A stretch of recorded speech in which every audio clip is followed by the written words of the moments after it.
Welcome back to I Am Angus, brought to you by the American Angus Association and the iGenity Profile for Angus, providing Angus breeders with comprehensive genomic results for multiple economically important traits.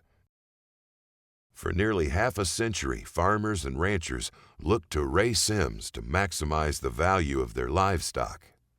Born on a family farm in Pettis County, Missouri, Sims, at an early age, gained a deep appreciation for livestock and a passion for markets.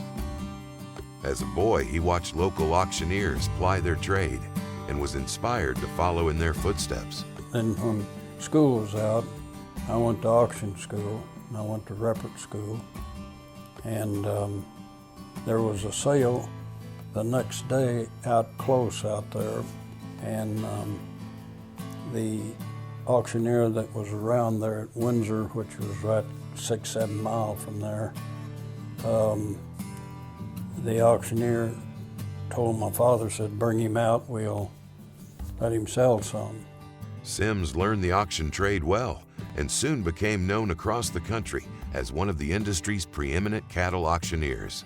He traveled throughout the United States, selling for both large and small-scale livestock breeders, senators, and 3 U.S. presidents, more than an estimated 7,000 auctions total. His reputation also garnered him attention in the entertainment world.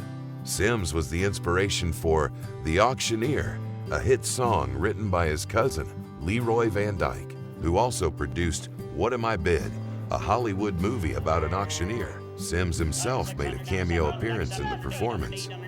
I think he wrote that thing in a foxhole when he was in Korea. There was a girl in it, and she was supposed to be fascinated by LeRoy, so he got the leading part, and I just got in there and got out. I'd like to bring up a friend of mine. In fact, he's my cousin. He just got out of the Navy, and come Monday morning, he's going to be up here conducting the sales. Let's all welcome him home. Pat Hubbard. Come on up here, Pat. I'll tell you how stupid I was. I got there, and I'd been flying a good while, and I was late, and I needed to get in touch on the phone. And we didn't have cell phones then. And I looked, and there was a phone booth down there. In fact, there was 3 or 4 of them there. So I went down and put my quarter in that thing, and it was just as dead as it could be. It's one of those that they used in the movie. And it was just, and I never did get my phone call through there. Just a minute, young fella. Before you left for the Navy, you wrote a song about me, and I've waited 4 years to hear you sing it again. We've got some pretty talented handlers down there in the ring, and they just happen to have their guitars and drums. That's because I told them to come prepared. How about it? You're pretty sneaky. The gavel's all yours. In the 1950s and 60s, Sims' knowledge of Angus genetics positioned him well to help Angus producers expand their markets into the West and Southwest.